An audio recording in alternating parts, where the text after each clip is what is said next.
Part 4, Episode 10, Violent Storm. When a gentle south wind began to blow, they thought they had obtained what they wanted, so they weighed anchor and sailed along the shore of Crete. Before very long, a wind of hurricane force called the northeaster swept down from the island. The ship was caught by the storm and could not head into the wind, so we gave way to it and were driven along. As we passed to the lee of a small island called Cauda, we were hardly able to make the lifeboat secure, so the men hoisted it aboard. Then they passed ropes under the ship itself to hold it together. Fearing they would run aground on the sandbars of Syrtis, they lowered the sea anchor and let the ship be driven along. We took such a violent battering from the storm that the next day they began to throw the cargo overboard. On the third day, they threw the ship's tackle overboard with their own hands. When neither sun nor stars appeared for many days and the storm continued raging, we finally gave up all hope of being saved. After the men had gone a long time without food, Paul stood up before them and said, "Men, you should have taken my advice not to sail from Crete. Then you would have spared yourself this damage and loss.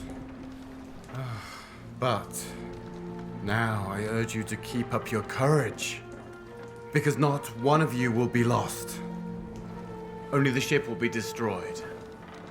Last night, an angel of the God whose I am and whom I serve stood beside me and said, 'Do not be afraid, Paul. You must stand trial before Caesar. And God has graciously given you the lives of all who sail with you. So, keep up your courage, men, for I have faith in God that it will happen just as He told me. Nevertheless, we must run aground on some island.'" On the 14th night, we were still being driven across the Adriatic Sea, when about midnight, the sailors sensed they were approaching land. They took soundings and found that the water was 40 meters deep. A short time later, they took soundings again and found it was 30 meters deep. Fearing that we would be dashed against the rocks, they dropped 4 anchors from the stern and prayed for daylight. In an attempt to escape from the ship, the sailors let the lifeboat down into the sea, pretending they were going to lower some anchors from the bow. Then Paul said to the centurion and the soldiers, "Unless these men stay with the ship, you cannot be saved."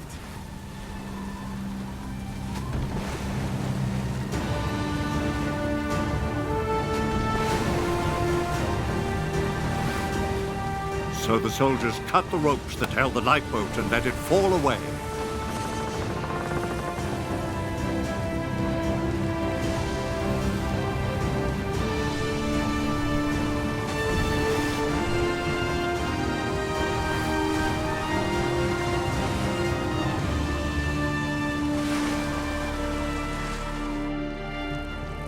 Just before dawn, Paul urged them all to eat.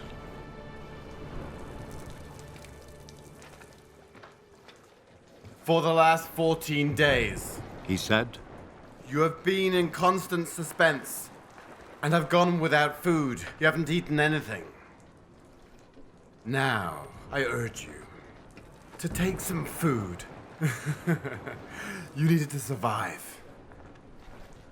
Not one of you will lose a single hair from his head." After he said this, he took some bread and gave thanks to God in front of them all. Then he broke it and began to eat. They were all encouraged and ate some food themselves. Altogether, there were 276 of us on board. When they had eaten as much as they wanted, they lightened the ship by throwing the grain into the sea. When daylight came, they did not recognize the land, but they saw a bay with a sandy beach where they decided to run the ship aground if they could. Cutting loose the anchors, they left them in the sea and at the same time untied the ropes that held the rudders. Then they hoisted the foresail to the wind and made for the beach. But the ship struck a sandbar and ran aground. The bow stuck fast and would not move, and the stern was broken to pieces by the pounding of the surf.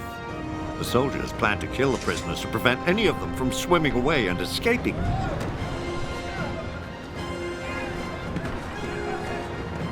But the centurion wanted to spare Paul's life and kept them from carrying out their plan. He ordered those who could swim to jump overboard first and get to land. The rest were to get there on planks or on pieces of the ship. In this way, everyone reached land in safety. Paul spoke and acted with confidence. Why? How would I have received Paul's word if I was a sailor on that ship? How can I encourage others in dire situations?